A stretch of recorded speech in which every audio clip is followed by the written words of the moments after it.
All right. Looks like we got a few people out there and we are getting ready to start, okay? So I am Dave Nelson. It is Tarty Time, okay? And this is Industry Cooking. I do this every Monday. Today is July 26th and it is 4 p.m. and this is when we always go off, okay? So what is this show about?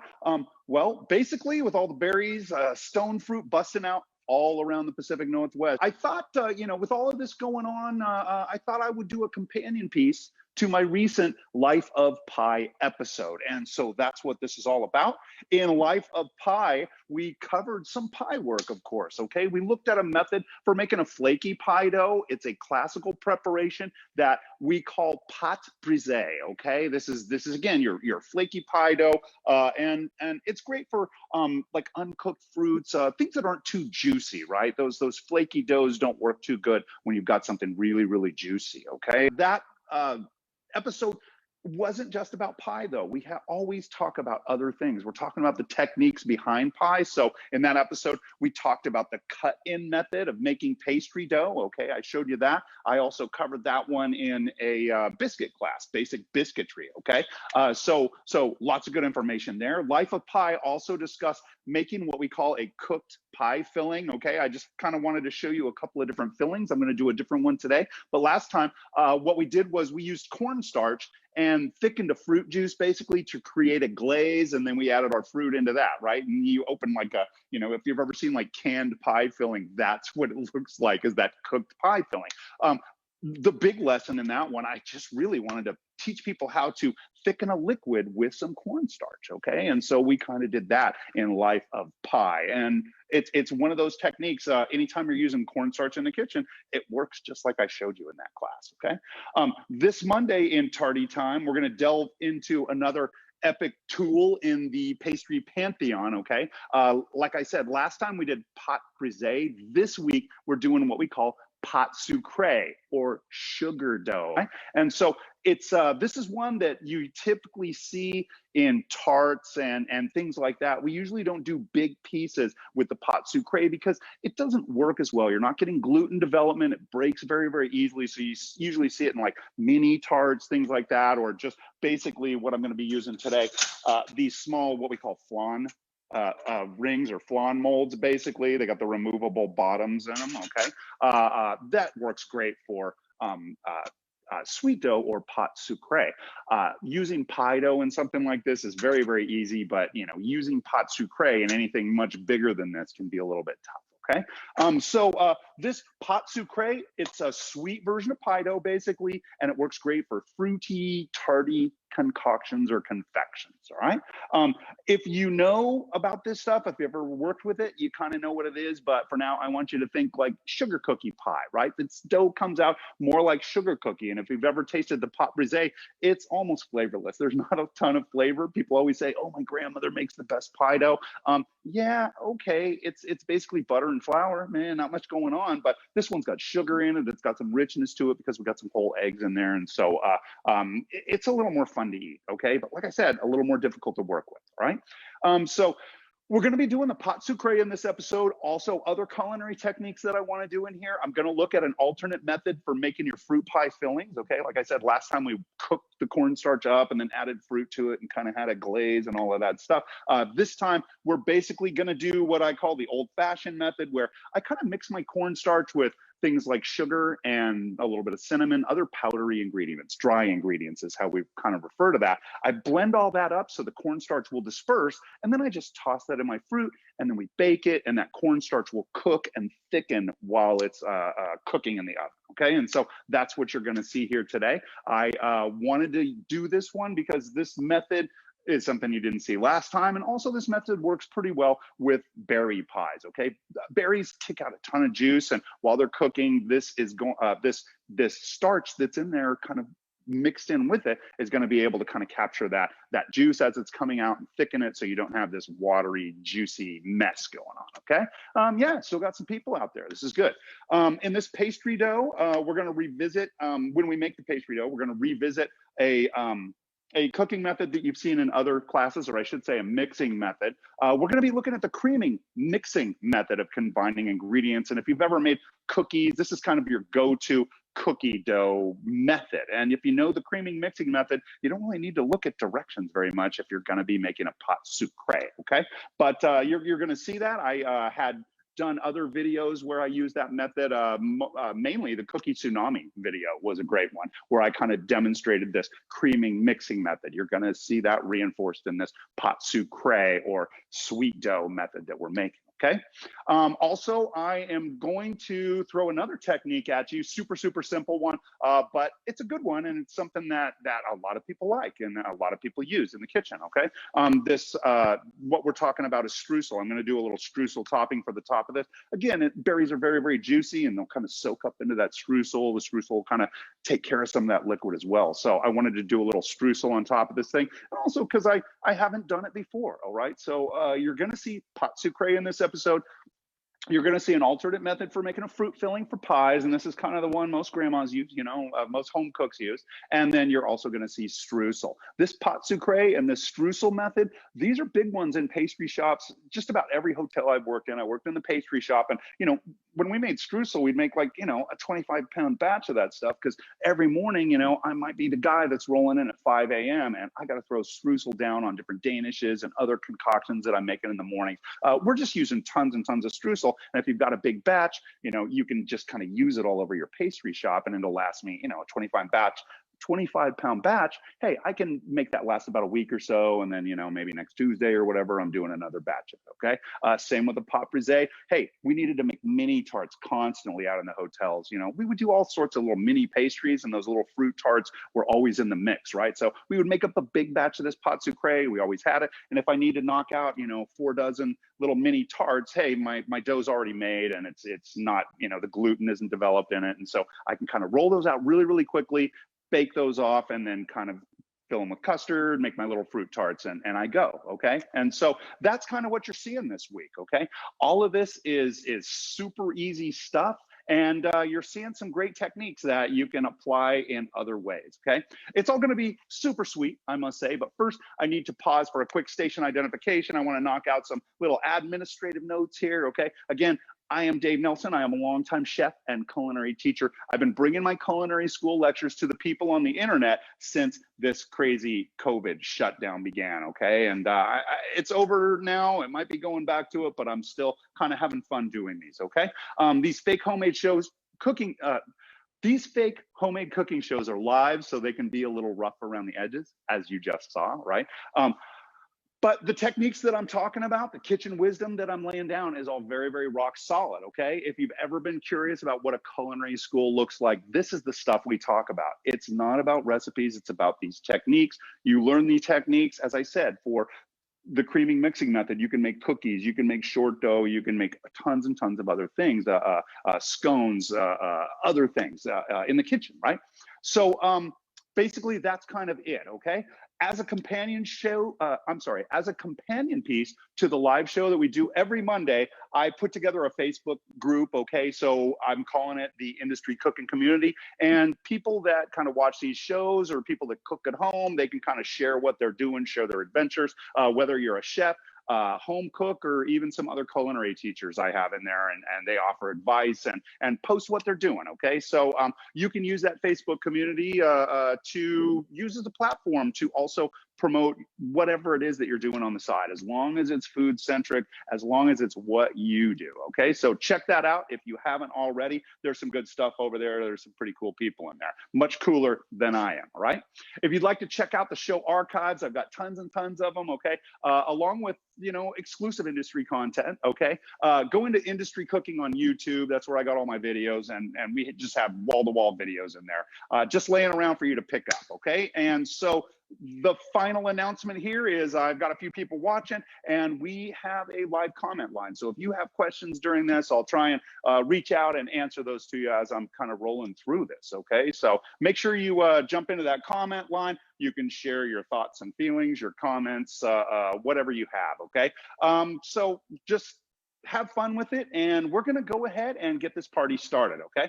The first step in the process is gonna be our dough. I need to make this dough. When we make short doughs, we don't wanna mix them too much, and once we're done mixing this, I want it to relax a little bit. We work up gluten when gluten gets wet. We work with it, and gluten develops in there and makes it a little bit tougher. And so I can't really get into working with it at that point, and so I need to let it rest a little while, and that gluten relaxes a little bit, and then I can start rolling with it. So we'll do other things once the dough's made.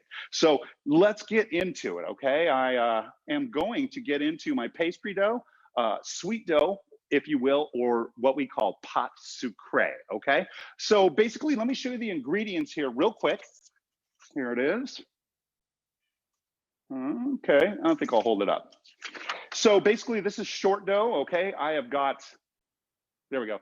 I've got butter in there. It's 4 ounces or 125 grams. And these are weights, okay? We are scaling these ingredients in professional kitchen. It's not 4 ounces of butter in a measuring cup. It's 4 ounces on a scale, okay? That gives us accuracy. I've got an ounce and a half of sugar in there, or 45 grams, okay, if you're a metric person. I've got a pinch of salt, or about a gram of salt. I've got about 1.25 ounces of egg, okay? It's not quite a full egg there. Each large egg is typically weighs about 2 ounces, okay? I also, that could also be 35 grams of eggs, okay? Next, I have pastry flour. There's 6 ounces of it there, or 185 grams, give or take, okay? And then again, we are gonna be talking about the creaming mixing method here. Once this dough is done, we're gonna rest it, then we're gonna roll it out, and then we're gonna make our tarts. And we are gonna bake those tarts at 425 degrees. You can see 425 for a filled item, but if you're blind baking, I mentioned little mini tart shells and things like that. If you're blind baking, we typically go a little bit less and go about 400 degrees on that, okay? So, and that is what we are gonna see. I gotta pull my ingredients out. So here it is. For our butter, 4 ounces, that's 1 stick, okay? And so I got 1 stick of butter there. I have sugar, about 1.5 ounces, or I'm sorry, there it is, 1.5 ounces or 45 grams. I did metric today. I also have my flour here, okay? Flour is gonna go in at the end, and that's 6 ounces of flour. Can't see it there. And then also I have a little bit of salt. I just went ahead and put the pinch of salt into my sugar, and then I think that's everything. Oh, and I have my 1 egg. Now this egg is not 1.25 ounces. I'm gonna go ahead and weigh that thing out for you guys, okay? Having trouble seeing my screen. That's better angle there, all right? So there are all my ingredients. The flour is about the last thing that goes in. The first thing I need to do in the creaming mixing method is to blend my sugar. I'm gonna add my salt in there, and I'm going to add that into my butter. We're gonna spin this at a high rate of speed in my mixing bowl, and what that's gonna do is that sugar is gonna blend in there, and those little pieces of sugar are almost like little shards of glass, and they're gonna get whipped around there, in there with the paddle, and it's going to create tiny, tiny microscopic pockets of air inside that butter. We're going to see a little expansion in the butter because we're whipping air into it, and this is gonna make our butter much, much lighter, and once we do that, we'll be able to incorporate our liquid. And in this case, our liquid is gonna be an egg, okay? I'm gonna be using my little metric scale here. And once I do, I need to go ahead and kind of weigh the cup that I'm gonna be weighing in, okay? Again, I need about 45 grams of egg here. And so I'm gonna put it on my scale and turn it on and push the tare button, T-A-R-E. Let me turn that sideways. And what that's gonna do is zero it out with the cup on there. I don't wanna weigh the cup. I'm gonna hit the units, and I'm gonna go for grams here. And there it is, okay? My scale's ready to go. The next thing I wanna do is measure out my egg, okay? So let me go ahead and crack my egg. And as you see, as you've seen before, eggs are partially white and they are partially yolk, right?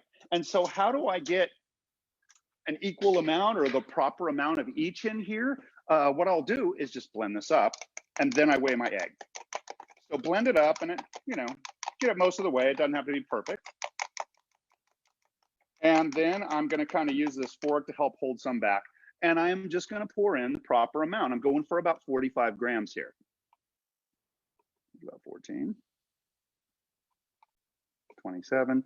It's gonna be almost this whole egg. I'll be surprised if it is the whole egg. Is it? Oh my gosh, look at that. It's the whole egg. I got just a little bit over there, but we should be all right. Gosh, I really didn't even have to scale, but you know, that's an important point. You might have a recipe where you have 2 eggs to get the amount you need and you have extra or whatever. Go ahead and whisk that stuff together, then measure what you need, and then you get the right amount of yolk, you got the right amount of white, okay? So my eggs are ready to go, and I think I can start my creaming mixing method, okay? Again, if you ever saw Cookie Tsunami, you saw what this looks like. Now, I've got my butter, it's ice cold here. And some people will soften their butter up ahead of time for this, but I kind of found that, you know, working in the shops that my mixer can usually kind of take care of this stuff. So I'm just gonna kind of break that in half, and I'm going to put it in there with the paddle, and I'm gonna attach it to my machine, and I'm gonna let it ride. Looks like I got Chef Jim out there. Good to see you, buddy. All right. And we're all set up, okay? I'm gonna move this a little closer so you guys can see. And I'm just gonna kick on, oh, I gotta pick up my bowl, and I'm gonna kick on this mixer. I'm gonna go ahead and rain my sugar in there. I could have put it in already. And I already have my pinch of salt in there as well. Now that everything's in there, I'm gonna kick up the speed. My butter fell out.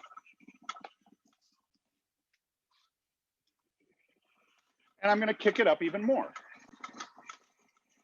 I'm kind of holding on to it because again, my butter's a little solid.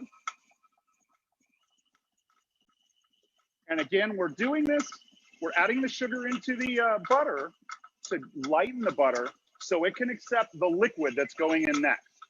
Anytime you are adding liquid into a fat, you need to get some air in there. And I'm gonna keep kicking it up until we're there.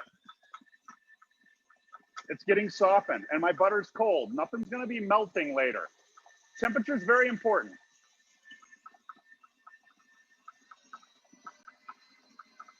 And I should say that as you're working with this mixer, if this mixer starts bogging down, like there are little notches that I'm kicking my mixer onto. And if I go up to say number 4 on this thing, and it's going at a great speed, and then I kick it up to number 5. If it doesn't increase in speed, I'm going back to number 4 until it softens up a little more, okay? So the bottom line is you don't wanna overwork your machine, your motor in there. Now I'm going to grab a rubber spatula, okay, in the bake shop. This is your big friend here. And I'm gonna go ahead and scrape the bowl, and we're gonna start creaming again. This method, this part of the method right here is the creaming stage. So getting on in there, giving it a little scrape, getting it off the bottom, making sure you're getting way down in there, get it off the paddle, any big chunks that are stuck there, and I'm back in business. I got a nice little mix of sugar and butter. I'm gonna keep going. I wanna get some air worked into this. I'm hanging on for safety's sake.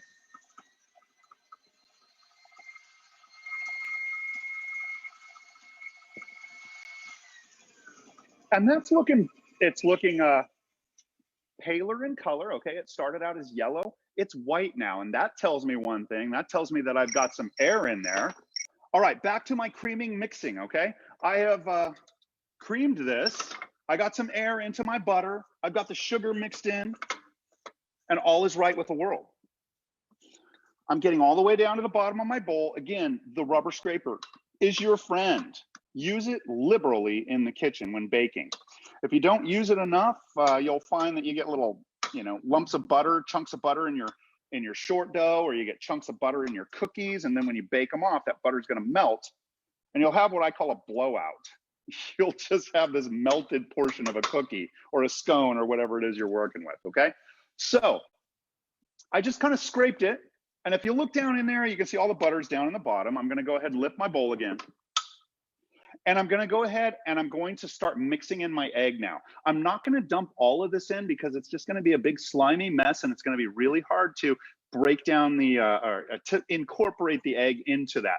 We kind of have a general rule, there's not much to use here, but generally we'll add the egg in 3 parts, a little bit at a time, get it worked in, scrape, scrape, scrape, and then add a little more, scrape, scrape, scrape, and then kick it on, and you ought to be good, okay? So I'm gonna go for about half of this in there. I'm gonna turn on my mixer, and incorporate it. The egg will also aerate, so this is going to get lighter and lighter as I go. And I don't see any like chunks of butter in there. I'm really kicking it up, and it still looks a little slimy in there. It's not quite incorporated. So again, I need to get in there with my rubber scraper. Bring it on down. All the way to the bottom. And once I kick it on a little bit, it should really be incorporated because it's still a little bit wet and eggy in there. So we're still up. I'm going to kick it back on. I'm being aggressive with the speed here.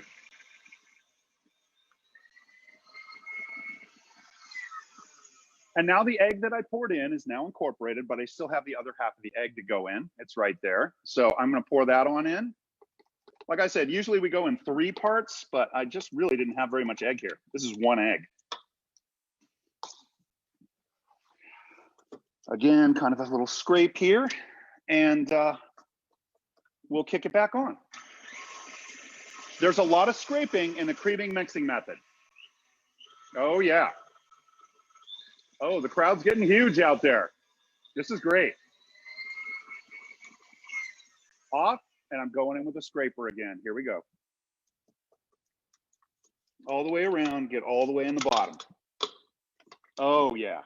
All coming together. We are making Pâte Sucrée here, or sweet dough. We're making tarts. Okay, making sure I'm hitting the paddle, making sure there's no chunks on there. Again, you get chunks of butter in your recipe, you're gonna get blowouts. All right, kicking it on again. I want everything, whoop, wrong side.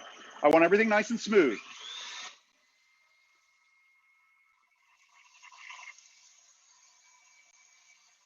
Not quite there.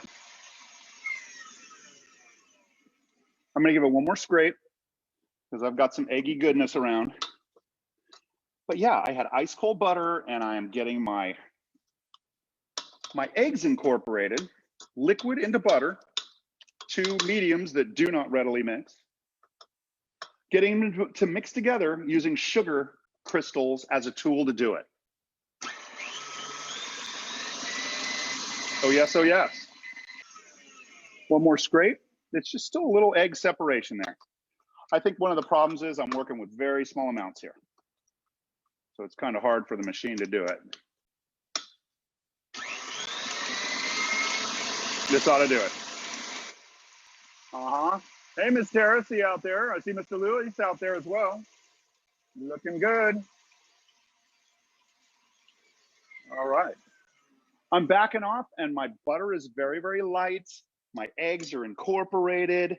And again, all is right with the world. I'm pretty happy about things. Get it all down into one area here. And then the next step is to add my starch or my pastry flour. And there it is right there, okay? Now, when I do this, this is a short dough. And with short doughs, again, I kind of talked about this. We don't want to develop gluten in there. The more I mix this, the tougher my short dough is going to be. And we want very tender short doughs, okay? You'll see this in so many recipes where they just tell you, mix until just combined, okay? You see this in pancake batter. Pancakes are a short dough, okay? And if you overmix your pancake batter, it's gonna be really tough and rubbery. You can do it to muffins, you know? You don't wanna overmix that stuff either. Some things you do wanna mix a lot, like crusty French bread or pasta dough, right? But in these cases, this delicate pastry work where we want tenderness instead of chewiness, we want to just barely combine, okay? So what I'm gonna do next is I'm gonna pull my bowl down, let you kind of see this, and I'm gonna add my flour. I'm just dropping it in. We're not being delicate. Be aggressive with it, or you'll be there all day pouring flour. And it looks really, really dry at this point. It looks like it won't fit. I've still got my scraper here, and we're gonna kick it on. Let me get this bowl up here again. And don't kick it on too high or you're gonna have flour all over the place.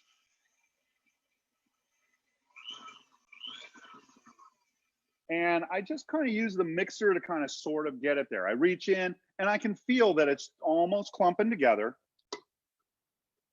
I just touched it.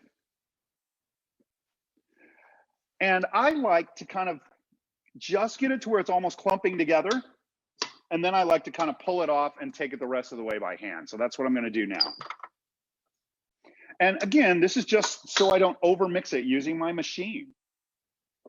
I do this with a lot of things. When I'm whipping cream, I'll get it almost to where it's whipped to where I want it, and then I take it off and whip it the rest of the way myself. So I'm gonna go ahead and make sure everything is off this paddle. I won't be needing it anymore. Okay, so this is where we don't wanna mix too much. As soon as we add liquid to the mix, gluten starts developing, whether it's water, whether it's egg, whatever.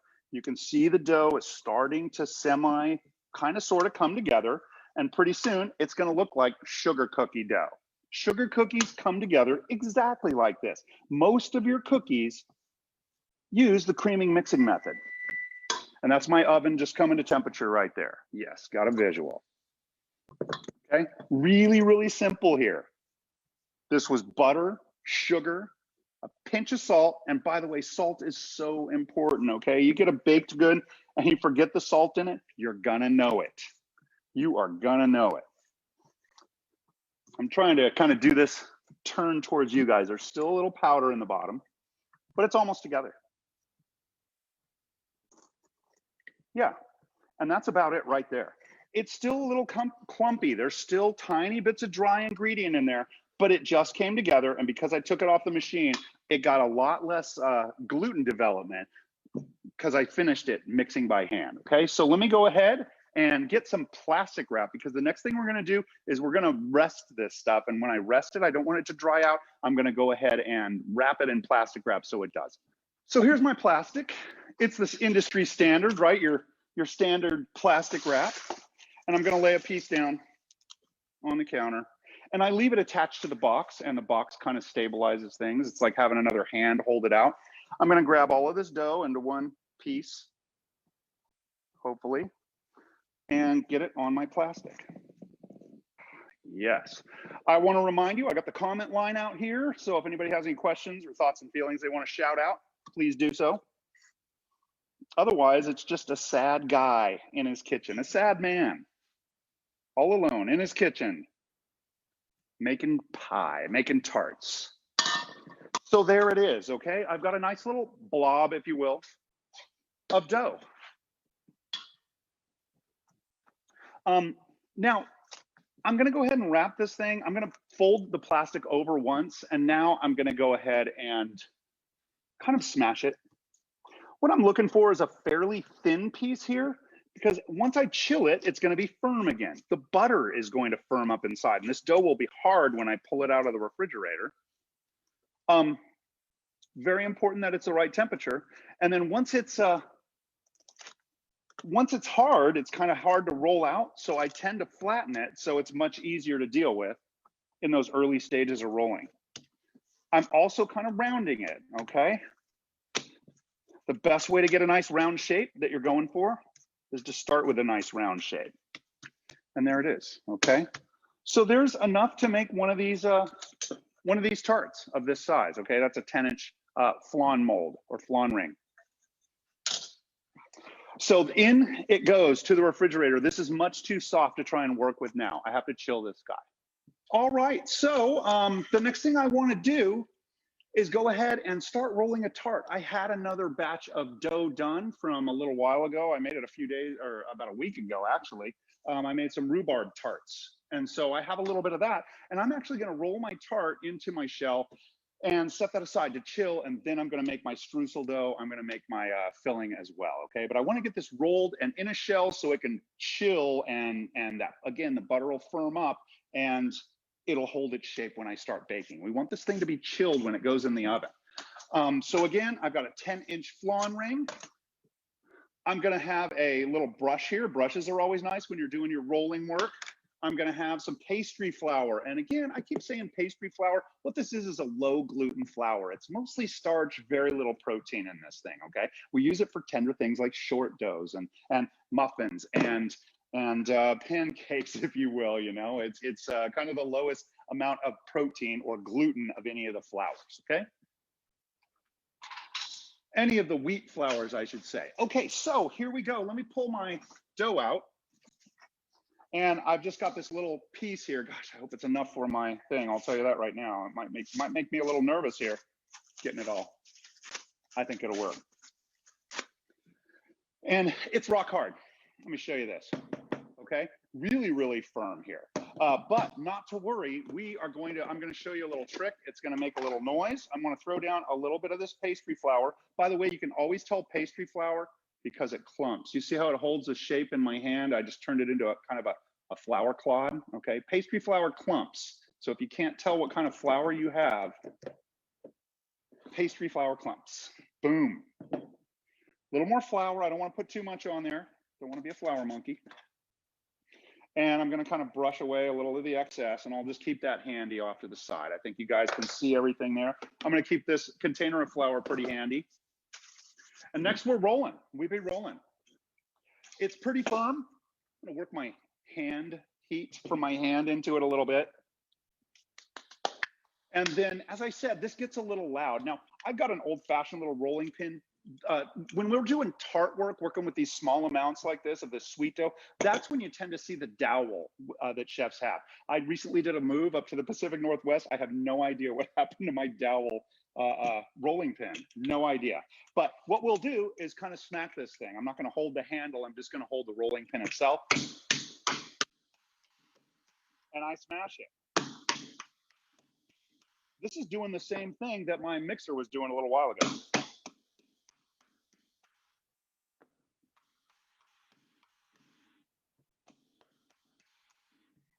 And I can start rolling it a little bit. It's starting to firm up. Again, temperature is really, really important here because if this dough's too soft, it's just gonna melt all over the place. Let's see, did you add other fruit to your rhubarb tarts, or is it all rhubarb? I did you mentioned strawberry, Tara's out there mentioning strawberry. I did use strawberry, I used raspberries, blueberries, just berries are just going crazy out here, and half of them are growing in my front yard here. I'm gonna keep pounding. Get it out towards the edge here a little bit.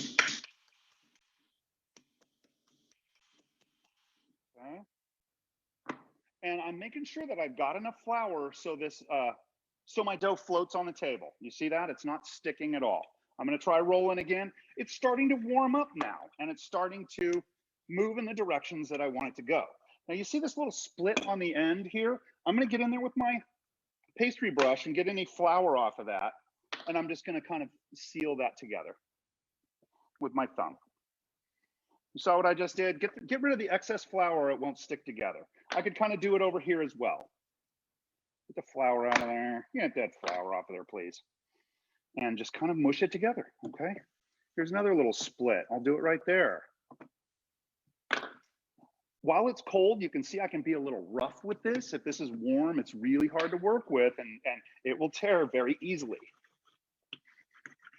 Okay, so I'm going for a round shape, and you can see it's kind of squared off, and I got a funky corner over here. So I'm going to work on that corner to try and round it out, and I just did. Okay, you can see this side's a little short, so I'm going to go in that direction. We're using the rolling pin to steer our dough in the directions that we want it to go. And I'm pretty close to my circle. Get this flour out of the way. Get that flour out of there. And it's pretty thick still. I need to keep rolling. And yes, I was worried about the size of this. I think we're going to be just fine. Just fine. And what I'm doing, remember I showed you my tart shell, okay, or flan ring. It's already bigger than the base of this, but I need enough dough to go up the sides. And typically what I'll do is I'll find something in my kitchen like a plate or another round item, and I'll use that as a template to cut my dough, okay? This has got about another, the sides of this are about 1 inch tall, and this is about 1 inch larger all the way around. So I'm going to be using this bottom of a cheesecake pan. That's a 14-incher.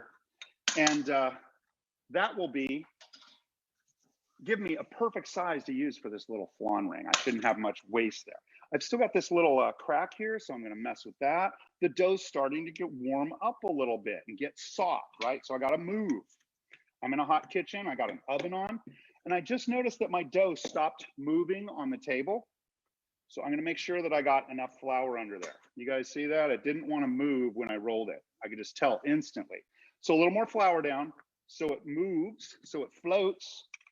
And then I'm going to keep on rolling, making sure that it's big enough for this template that I have, right? And there it is. It's big enough now. I'm feeling it. It's a good thickness, but I'm feeling right now for high spots. And if I have any high spots, it's a little lower over here than it is over there. So I might just take some of the material from that side and roll it in this direction to thicken this side and thin that side so it's even. And I'm feeling pretty good about things. Even though I have little cracks around the edges here, none of those cracks are going to interfere with my template here, okay? So once it's here, I am, thanks, Chef. Once it's here, I'm going to get a little paring knife. I use these little cheapy plastic Forstner knives, okay? That's my fave. And I'm going to go ahead and cut all the way around.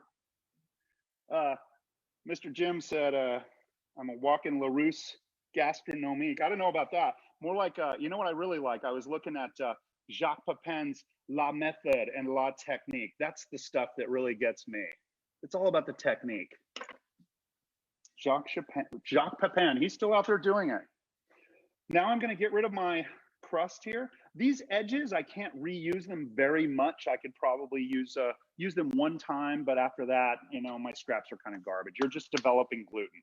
Now what I want to do is pick it up and put it into my pan. You can see that the edges are just going to lay in there perfectly. Now with pie dough, I'm able to kind of fold that stuff and pick it up. But this tart dough, I kind of mentioned that it's a little tender to be picking up. It's very tender actually. So I'll find an implement in my kitchen. I've got another bottom to pick it up with, or maybe a few spatulas or bench scrapers, things like that. This is kind of the tool that I like to use right here. Before I pick it up, I want to brush off any excess flour on the top. I don't need that. That's not helping anything.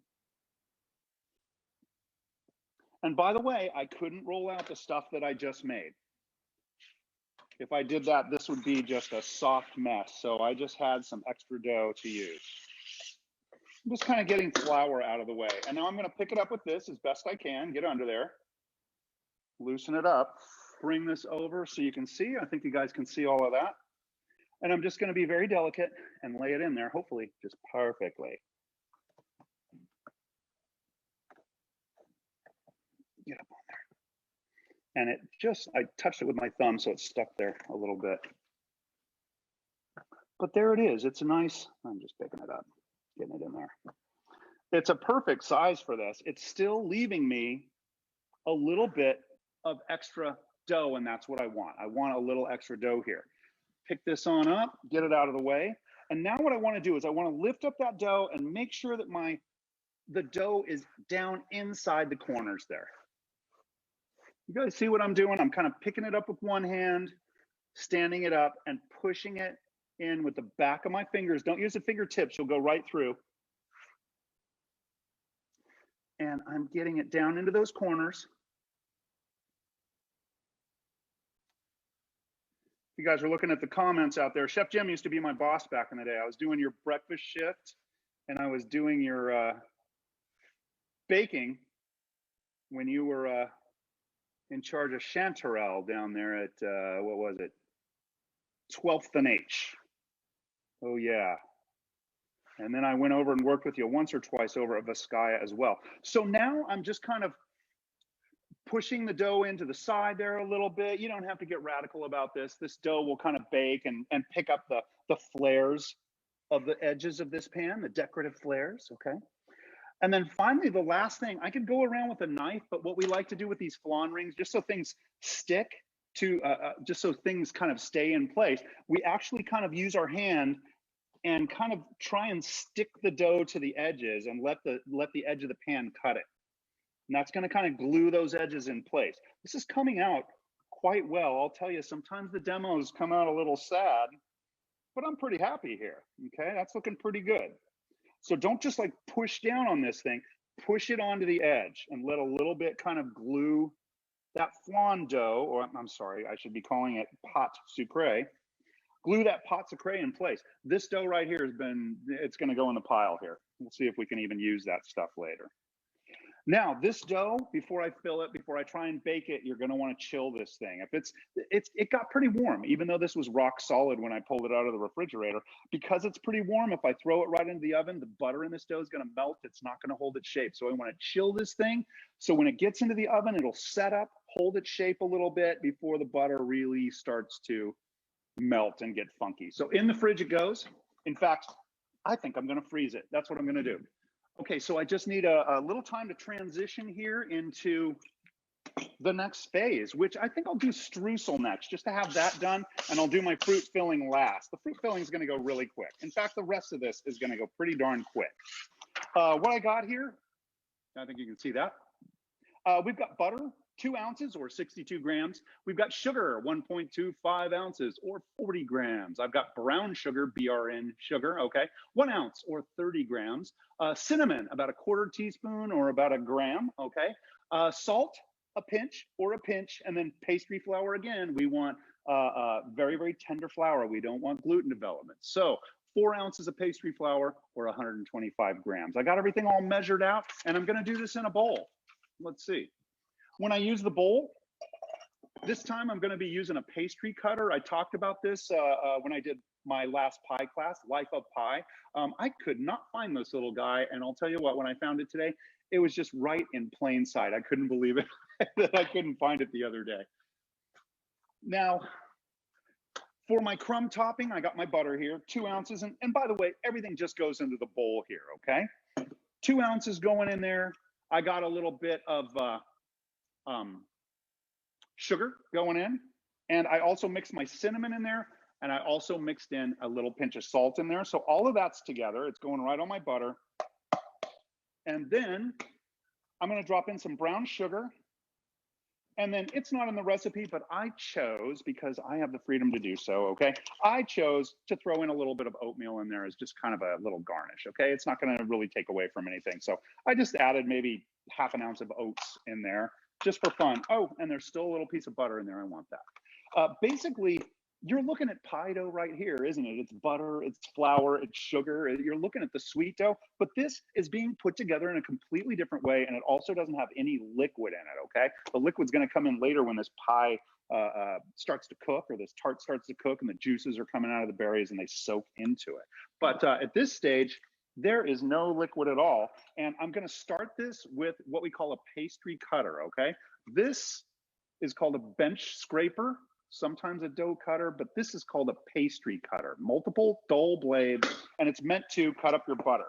And I'm tossing that butter around in those dry ingredients so it's not so sticky on the outsides. And then I just go in there and I start cutting up the butter with this thing. And I'm just gonna use this for a little bit. This isn't about cutting. I should have had this for my pie class when I was demonstrating the cut-in method, but this method for the streusel is what we call the rub-in method. And I mentioned that in Life of Pie as well. Oh boy, this is a small bowl to try and use this cutter in. I'm gonna use my paring knife to help me here, because this butter's still a little, it's just at that temperature where it's sticky, it's not ice cold. Get in between there. I just wanna break the butter up a little bit in there, and then you'll see me start rubbing it in. And I think I'm getting there. I'm about done with this guy. I wanted to show you a pastry cutter. So it's all coming off of there. That part of the demo wasn't so pretty. Oh yeah, I told you these shows can be a little bit rough around the edges, but that's what we like. It's not that that polished Hollywood stuff. All right. So I've got the dry ingredients in there, and I'm just gonna get in with my hand and basically rub the fat into those dry ingredients. And that's what I'm doing with my fingers. You can see me kind of working against it. If my fingers get all buttery, I get down in there again and get some of the dry ingredients on there. And that just comes together super fast, okay? I don't want huge chunks of butter, and all the butter that's in there, I want it coated in those dry ingredients. This is kind of feeling a little bit too buttery. I'm gonna add maybe just a tad more flour. I've got this flour on the table. I'm just gonna repurpose that. Hope that was okay with everyone. It's not quite as crumbly as I like. I'll be honest, most of the times I do streusel, I eyeball it. In fact, this is about the first time I've ever used a recipe for it. I usually just throw in a little butter, a little sugar, a little flour. I don't think I've ever really followed a recipe on this. Because I need this to be a little drier and more crumbly. This is looking almost like pie dough. My flour's off a little. That's getting there. So I just added maybe a tablespoon of flour to it. And we're getting there. Getting a little crumbly, okay? So there's that. I'm gonna actually set that aside, maybe chill that a little bit. Make sure that the butter is incorporated into the dry. And that's it. So there's my streusel. It could be a little drier, quite frankly. All right, I am going to chill this streusel a little bit. By the way, I should say, when I did that rub-in method, very similar to the cut-in method for making your flaky pie dough that I did in Life Pie a few weeks ago. The only difference is here, I'm getting in there and really smashing the butter. In the cut-in method, I want little pea-sized pieces of butter in there that are coated with flour. And then when I roll it, those pea-sized pieces will flatten out, and that's what gives me the flakes in my pastry dough. I'm just kind of reinforcing some of these cooking techniques that we've talked about before that are so really similar to what we're doing right here. Very important stuff to, in my opinion, to reinforce, okay? And so that's what we're doing. All right. So next we're going to get into the fruit filling, okay? Now, in Life of Pie, I used cornstarch and liquid together. I showed you how to thicken a liquid to make a glaze, and then we added our fruit to it. In this one, what I'm going to do is I'm going to sweeten up these berries that I have. Let me show them to you. They're frozen. I'm living in the beautiful village of Gig Harbor these days. And these berries are just growing all over. First of all, there's a bunch of raspberries on top. Those are out of my garden, okay? I got raspberries growing in my yard, but there are blackberries growing everywhere up here, okay? So I've been foraging those like a madman, and I've got another bag of them in there and everything. And so this is kind of what we're gonna be working with. This is kind of a small bowl to do this in. Let me get a little larger bowl here. I'm not liking how this is going. I'm getting a really big bowl. So there's my fruit, the star of the show here. And I like it for baking. I kind of like my fruit to be frozen, especially if I'm doing like a muffin or something like that. You know how if you've ever made a blueberry muffin and the blueberries smash and they bleed all over the place. You freeze those blueberries and then toss them in a little bit of flour so they're dry on the outside, and then blend them into your muffins, and then you get these nice perfect berries that don't bleed into your mix, okay? So that's what we're gonna have here with our blackberries. They're not gonna be bleeding too much, and I'm probably making about twice as much here as I need for this, okay? So basically I have 2 pounds here, and for that 2 pounds, I'm gonna be going with 8 ounces of sugar here, so it's about a half a cup. I added a pinch of cinnamon in there, and then I'm also going to blend with 1 ounce of cornstarch. Let me set the fruit aside, and I really want to kind of talk about this. In a lot of baking recipes, you hear them talking about sifting your dry ingredients, and that's all well and good. You know, you want to get the lumps out is usually what people think, but also another part of sifting, in my opinion, the most important part of sifting is that you are dispersing something like cornstarch, a starchy ingredient, in that sugar, and then I'm tossing it onto the wet fruit over here.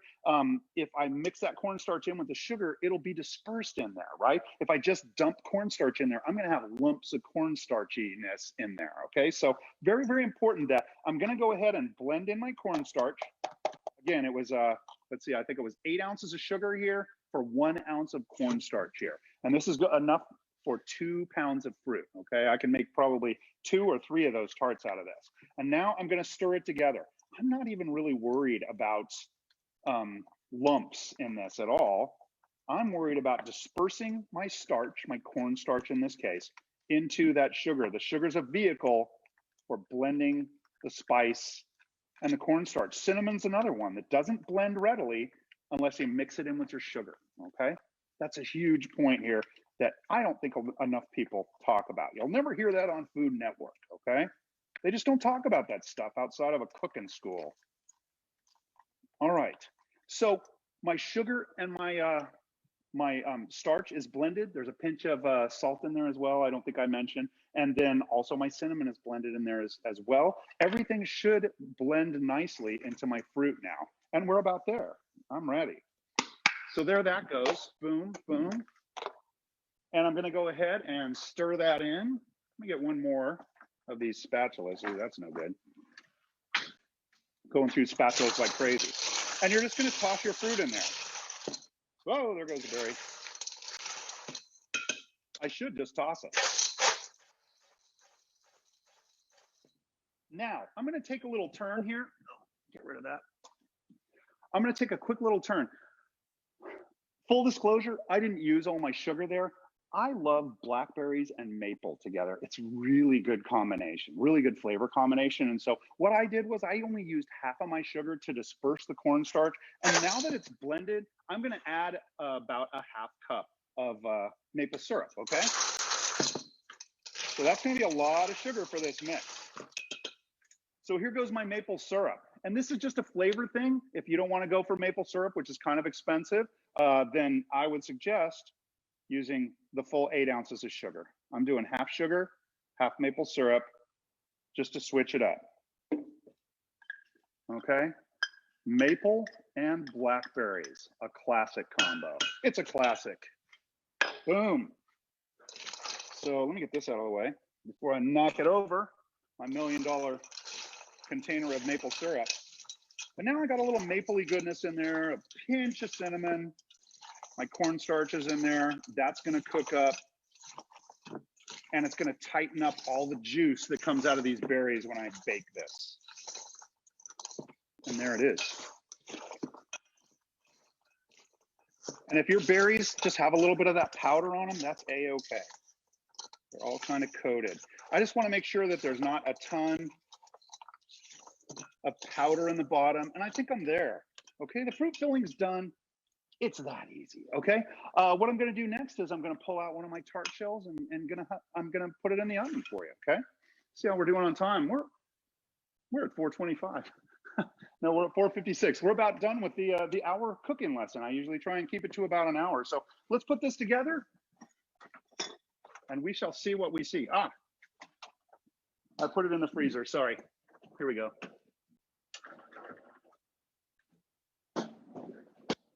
Now, very important, my tart shell has completely firmed up. The butter in there did its job for me and it's holding its shape. And so it should hold its shape very nicely during the baking process as well, okay? We're baking this at 425. My oven is preheated.